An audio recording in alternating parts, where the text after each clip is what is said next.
welcome to my channel. My name is Jessie and today I am wrapping up the 9 books I've read in January. January was one of the best reading months I've had in a pretty long time. I cannot remember the last time that I read this many books and enjoyed pretty much all of them. Everything was 3, 4, and 5 stars.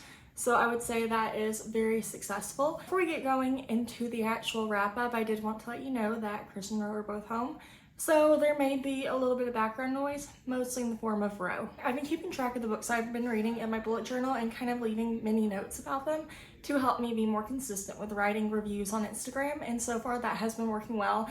And I'm also going to use this to wrap up the books I read, and I think I'm just going to go in the order that I read them, or technically the order that I finished them. But the first book that I read in January was Assistant to the Villain by Hannah Nicole Mayer.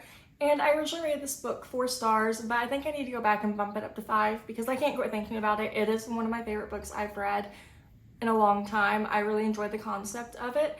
But this book follows Evie, and she is kind of accident prone, and she essentially accidentally gets hired by this person known as the villain, whose first name is Tristan.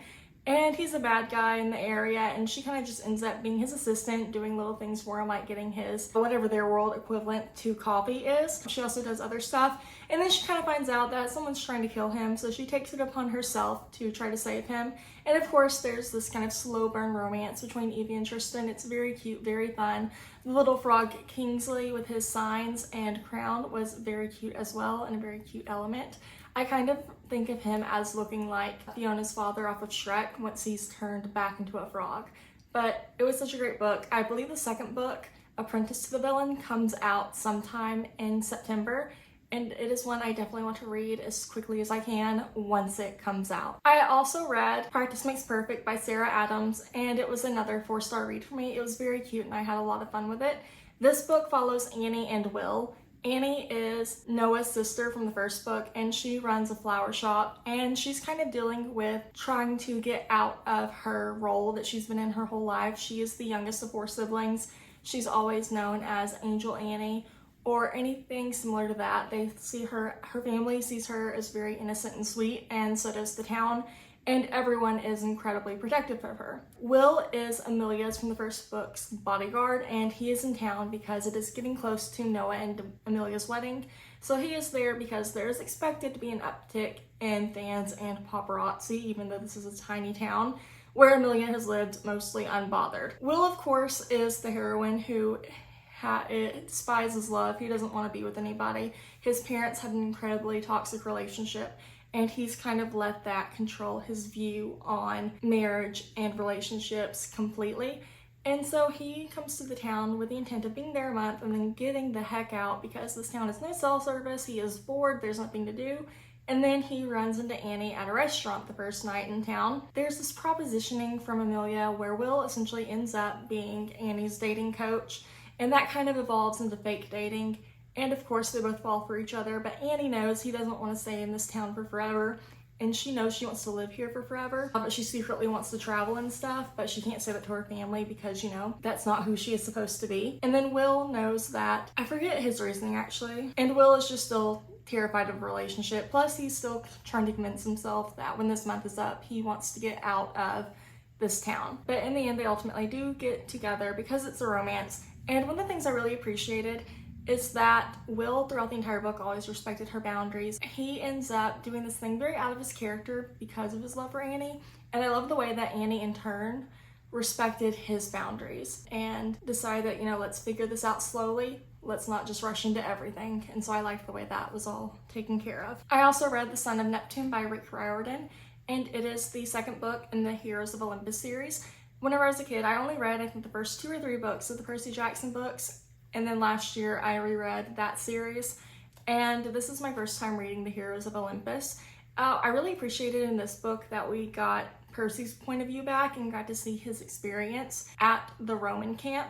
I definitely feel like Percy kind of had an easier time at the Roman camp than Jason did at the other one, or at least in the sense that Percy adapted to it better and more quickly than Jason and the other characters did in the first book in the series. And I'm actually really interested to see where this goes from here. And I don't know if I've said this, I think I might have forgotten, but this was a 4-star read for me. I enjoyed the adventures going this way. I kind of really enjoy seeing the way the Roman versus Greek mythology is working within this series. I don't have a super strong background in mythology, but it is fun to read about sometimes. I do have one complaint with this series so far, and it's mostly that I feel like there's too much coupling. And I know it's probably a weird complaint, but it was just kind of odd to me, especially between Hazel and Frank, with like the implication that there could be something between them when Hazel is depicted as being 13 years old, even though she's technically much older, and Frank is 16.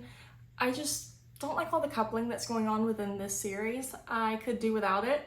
I don't mind Percy and Annabeth and then maybe another couple, but I'm not a fan of, every POV character having to be coupled off, which that's a minor complaint. It's not the biggest part of the story, but it is something I've picked up on and it just kind of irks me, but not enough to discontinue the series. Next, I read Stormfront by Jim Butcher, and this is a series I would not have picked up if not for my husband.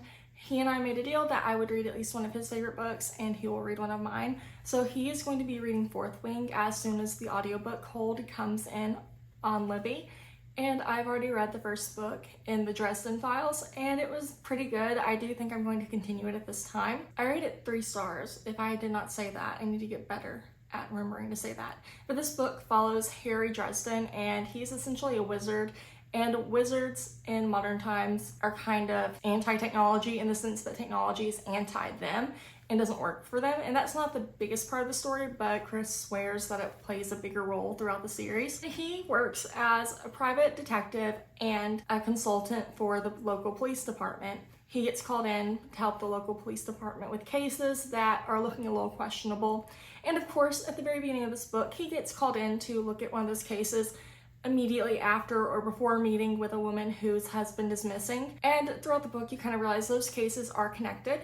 This book is very fast-paced. There are a million characters introduced, and most of them, from what I understand from Chris, will be recurring characters. This kind of read like an early 2000s legal drama in some ways, and so I think that's what I liked about it.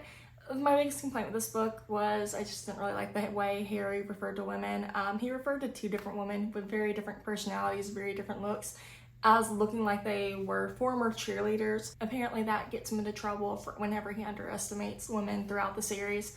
So I want to see if that improves. I know that this is a very long series. I think the current plan is to read one every month or so. I have the second book on hold on Libby, so I'm going to give it a chance, but I'm going to be just listening to these as audio. I finally finished Iron Flame by Rebecca Yarros, and I rated it 4 stars. My sister spoiled this book for me New Year's Day, and I spent quite a while afraid of picking it back up. But once I did, I really got into it. I've seen some of the complaints about this book, and I do agree with a lot of them. On one hand, I liked seeing Violet in her second year and adjusting to these new restrictions that are kind of in place since Xaden's class graduated. I also kind of enjoyed seeing her juggle her friendships because she's having to keep secrets from her friends in order to keep them safe. But this is where the first complaint comes in, because Xaden has kept secrets from Violet in order to keep her safe, but she is mad at him about that. And so that they kind of have a lot of relationship turmoil within the book. Then going back to a positive, I really liked learning more about the dragons throughout this book, especially Andarna, kind of learning more about her. Her little adolescent attitude or teenage attitude was kind of fun. It was like a nice bit of comic relief in some of the more difficult times of the book. There was one kind of big twist that happened in the middle 2/3 or somewhere around there of the book, and it kind of reminded me of House of Night, but like in a good way. It was fun. It was not fun for Violet, but it was fun for me as the reader because it just reminded me of a book that I loved.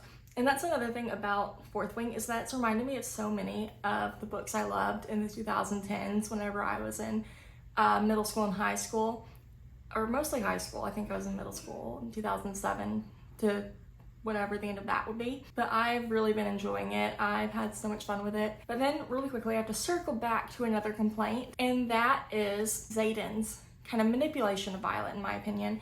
He tells her throughout the book, if you ask me anything, I will answer it truthfully. But he says that knowing there's questions she's scared to ask, and he's kind of taking advantage of that, which I feel was just unfair to Violet overall. Even if she was at times difficult because she couldn't see that what she was doing to her friends was the same thing Xaden was doing to her. I wasn't a fan of that treatment of her. I think that was entirely unfair. And thanks to that happening though, my final compliment of the book is that I appreciate that Violet took a step back and kind of started asking herself if this relationship becomes too toxic, because let's admit it, it is a little toxic at this point. Hopefully it gets better. But if this relationship gets too toxic, would I leave Xaden? And it's kind of implied that it would be hard, but she would try to. So I appreciate the self-awareness there of thinking about, is this relationship worth it if it hurts this much? And while I want them to be endgame, I did appreciate that element after seeing the toxicity throughout the book. And then I actually need to circle back to the last twist in the book. It was very nice. I'm very interested to see how that will work in book 3. I also read Behind the Net by Stephanie Archer and rated it 3 stars. This book follows Pippa and Jamie. Jamie is a professional hockey player who has moved to a team closer to home to be able to take better care of his mom, who has had a history of depression and anxiety. And her anxiety has gotten really bad again to where he feels like he needs to be there to take care of her. And then Pippa, she is recently home after being on a 2-year tour with her ex-boyfriend for a band. Her dream in life is to make music, but her parents' dream for her is to have a stable job with benefits, a steady income, and have a comfortable life. And she kind of has admitted to herself that since she failed on this tour, she'll never be able to make music her life. And she needs a job while she is trying to become, I think, a marketing manager or something like that on this hockey team that Jamie's a part of. And she essentially ends up getting hired to be his assistant. And the twist is that they went to high school together. They both don't think the other remembers them, and I guess neither of them ever get around to asking.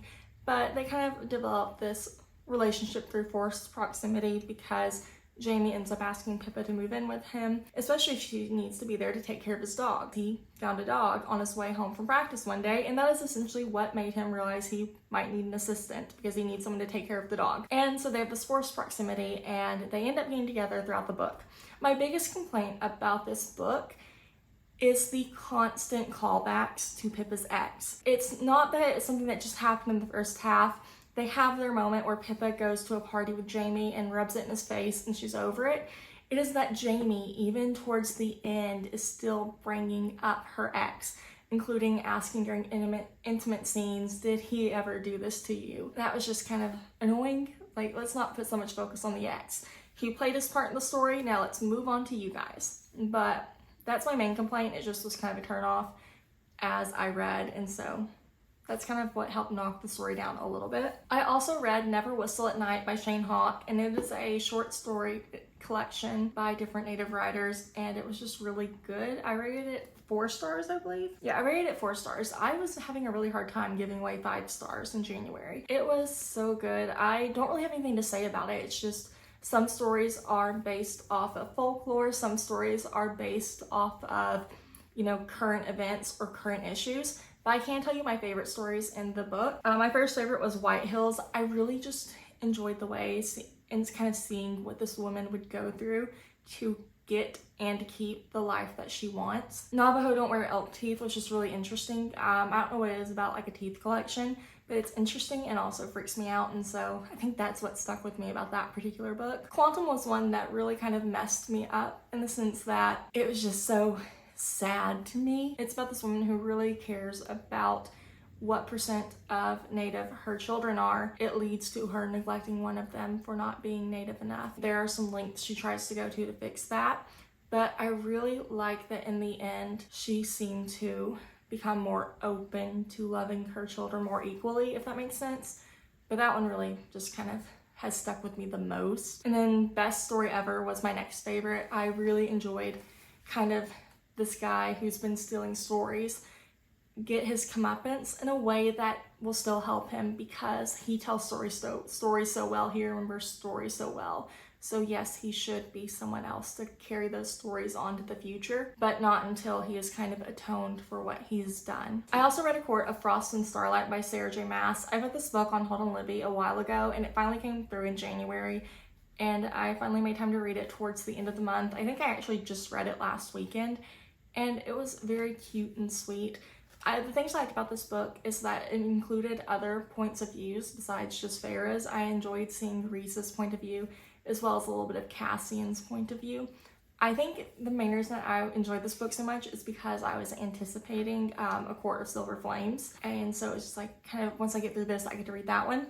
And I really do wish I'd been able to read this book back in December because it takes place around the winter solstice, and so everyone's preparing for time with family and friends and gifts and food and spending time together. And I really enjoyed that, but also throughout this book, you kind of get an inkling that in the next book, there's going to be more conflict because things are still unsettled after the war in the third book. I just really enjoyed it overall. The final book I read in January was The Demigod Diaries by Rick Riordan, and I rated this one 4 stars. I really liked getting to see some backstory on characters we know and some kind of middle stories about the characters we know, and then being introduced to a new character who will potentially play a bigger role in the books to come. So first, I enjoyed getting more of Luke's backstory and how he met Annabeth. I really enjoyed kind of learning more about him, seeing why he distrusted and hated the gods so much. And it makes sense. His justifications fully made sense. It was also nice to see a story about Percy and also Leo kind of doing their thing in between books. Percy and Annabeth are into a month of dating,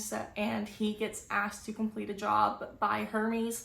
And so of course he does. Leo, I don't quite remember his as well. I know it has something to do, there was a table, I remember it now, but he has to find this table and kind of his adventure to catch the table because the table grows legs and runs away. And the last one I really enjoyed was about this boy named Balthazar. He took the sides of the Titans in the Titan War, and now he's got to kind of make some decisions before the next book starts, or the next couple books start, I believe. But there's also this old man who is a doctor who is essentially, I guess, a theologist on death and what happens when people die. And so this boy, Balthazar, goes to him for help, you know, what happens when we die, or how do we kill something that can't die, or something like that. And this man essentially gets thrown into the world of the Greek gods and demigods, but he ends up dying. And then he's kind of brought back to help Balthazar. So I'm really interested to see how that is going to play out. Overall, I had a great time with all of them. I'm hoping that this momentum of reading that many books keeps up because I've missed reading like this and being able to immerse myself in books the way that I have in January. Please let me know if you've read any of these books. Please let me know what your favorite books in January were. And I'll talk to you later.